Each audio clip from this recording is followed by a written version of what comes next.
नमस्कार, स्वागत है आपका डॉक्टर साहिब में और मैं हूं आपके साथ सौम्या राठी। डॉक्टर साहब के आज के एपिसोड में हम ये जानने वाले हैं कि अगर किसी की हड्डी में सूजन आ जाती है या फिर अगर और स्पेसिफिकली कहा जाए अगर किसी की हड्डी में लंप आ गया है और उसकी वजह से शरीर में इचिंग की प्रॉब्लम या शरीर में जलन जैसी समस्या हो रही है, तो क्या करें, उसका इलाज किस तरीके से किया जाएगा। और ये सारी चीज़ें समझाने के लिए इस वक्त मेरे साथ बैठे हैं डॉक्टर करुणेश रंजन, जो कि बिहार के सबसे जाने माने हड्डी से जुड़े रोगों के विशेषज्ञ हैं। सबसे पहले डॉक्टर साहब नमस्कार, बहुत बहुत स्वागत है आपका। हेलो। डॉक्टर साहब, जनरली ये प्रॉब्लम होती है लोगों में कि हड्डी में स्वेलिंग आ जाती है या फिर लंप बन जाता है, अजीब सी हड्डी में एक उठना जिसे कह सकते हैं वो हो जाता है, जिसकी वजह से शरीर में जलन और अन्य दिक्कतें होती हैं। तो पहले मैं चाहूँगी आप हमारे दर्शकों को समझाएं कि ये समस्या क्या है।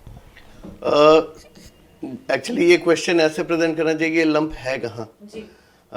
जैसे जो कहीं भी आपको किसी भी बॉडी पार्ट में लंप दिख रहा है, नियरली हड्डी के आसपास हो, तो आपको पहले तो हमेशा ही डॉक्टर से कंसल्ट करना चाहिए। खुद से कभी ये नहीं सोचना चाहिए कि ये सेटल डाउन कर जाएगा, क्योंकि जो हड्डी के लंप होते हैं बहुत ही डेंजरस होते हैं। They can be tumours also, ठीक है।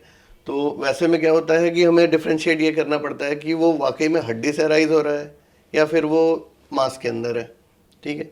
और दोनों ही के वैरायटीज़ होते हैं, तो वो सिर्फ डॉक्टर और क्लिनिकल एग्जामिनेशन और भी बहुत सारे इन्वेस्टिगेशन उन्हीं से असेस हो सकता है। अब अलग अलग जो लंप्स हैं वो अलग अलग तरीके से प्रेजेंट करते हैं, अलग अलग एज ग्रुप हैं। बच्चों में लंप्स हैं, उन्हें तो कभी इग्नोर नहीं करना चाहिए। अगर बच्चे में किसी की हड्डी में सूजन आ गई है, बहुत सारी चीज़ें हो सकती हैं। इन्फेक्शन हो सकता है, ट्यूमर हो सकता है, या सिंपल स्वेलिंग हो सकती है, या चोट का कंसेक्वेंस हो सकता है कि चोट कभी पहले लगी हो और आगे प्रेजेंट कर रहा हो। तो हमें ये इस चीज़ को लेकर जागरूक होना पड़ता है, क्योंकि पेशेंट्स जब प्रेजेंट करते हैं हमारे पास, क्योंकि ये टर्शियरी सेंटर है हमारा, यहाँ जब पेशेंट्स प्रेजेंट करते हैं तो बहुत ही एडवांस स्टेज में करते हैं।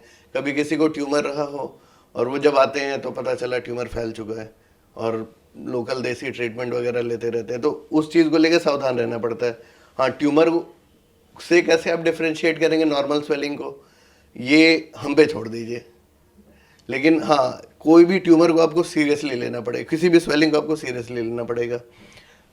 बेसिक चीज़ ये है कि हमारा जो अभी अडल्ट वाला एज ग्रुप है, इस कंडीशन में बहुत कम ही लंप प्रेजेंट करते हैं।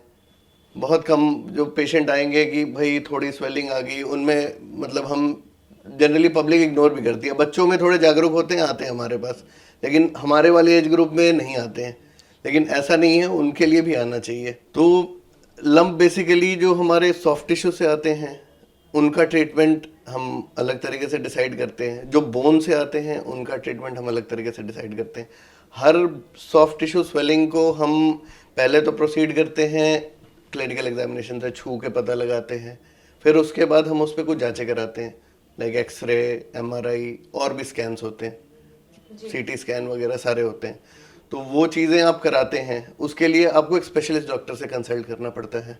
स्पेशलिस्ट कोई भी हो सकता है जिसने उस फील्ड में काम किया हो, लाइक एन ऑर्थोपेडिक सर्जन। जैसे मैं एक ऑर्थोपेडिक सर्जन हूँ, मैंने ट्यूमर के फील्ड में काम किया हुआ है, तो बेसिकली मेरी थीसिस सारा कुछ ट्यूमर से रिलेटेड रहा है। तो हर जगह अवेलेबल नहीं होते ऐसे डॉक्टर कि भाई ये ट्यूमर में इन्होंने काम किया हो, लेकिन एक बेसिक ऑर्थोपेडिक सर्जन है, वो चीज़ डिफ्रेंशिएट कर सकता है। तो देसी ट्रीटमेंट आसपास में कराने से अच्छा है कि आप एक स्पेशलिस्ट से मिलें, सबसे ज़रूरी चीज़ है। डॉक्टर साहब, जब एक समझ में आ जाता है कि हड्डी में लंप है, तो उसके बाद अगर वो नॉन ट्यूमरस है, ट्यूमर के लिए तो अब जैसे स्पेसिफिक ऑपरेशंस होते हैं, इलाज होते हैं, लेकिन अगर वो चीज़ नॉन ट्यूमरस है उसके बाद भी बहुत ज़्यादा परेशानी दे रही है, तो वो क्यों होता है? जैसे कि काफ़ी शिकायतें आई हमारे पास हमारे मेल बॉक्स में कि पूरे शरीर में जलन हो रही है उस चीज़ की वजह से, बहुत ज़्यादा इचिंग की प्रॉब्लम रहती है। तो ये सब क्यों होता है, ये कैसे ठीक होगा? होता क्या है, कहीं भी एक स्वेलिंग आ रही है तो अंदर से चमड़ी को स्ट्रेच करती है। स्ट्रेच करने की वजह से कुछ भी चीज़ स्ट्रेच करेगी तो उसमें खिंचाव होगा। खिंचाव एक अलग तरीके से प्रेजेंट करता है, पेन की तरह कर सकता है, खुजली की तरह कर सकता है। तो एज सच कोई खुजली की वो बीमारी नहीं, वो दरअसल स्वेलिंग, स्किन उठ रहा है, उसकी वजह से ऐसा प्रेजेंट कर रहा है। अब वो किस वजह से है, अगर मान लीजिए सॉफ्ट टिश्यू में है, मतलब मांस में है, तो हम उसे निकाल के डीबल्क कर सकते हैं, तो फिर वो स्ट्रेचिंग कम हो जाएगी, वो खुजली भी बंद हो जाएगी। ये ऑपरेटिव मेजर के अलावा कोई और ट्रीटमेंट नहीं है? ऑपरेटिव मेजर के अलावा अगर मान लीजिए चोट की वजह से हुआ है, चोट की वजह से हुआ है तो हम उस पर कभी कभी सिकाई करते हैं। डिपेंड करता है कि गर्म सिकाई करनी है या ठंडी सिकाई करनी है। जनरली चोट की वजह से होता है तो हम कोल्ड कंप्रेशन देते हैं, ठंडी सिकाई करते हैं।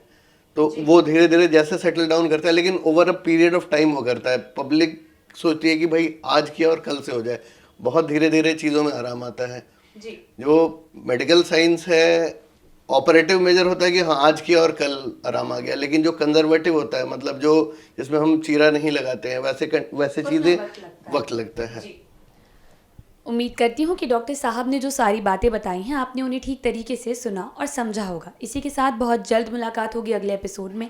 तब तक के लिए अगर वीडियो को फेसबुक पर देख रहे हैं तो पेज को लाइक करें, यूट्यूब पर देख रहे हैं तो चैनल को सब्सक्राइब करें।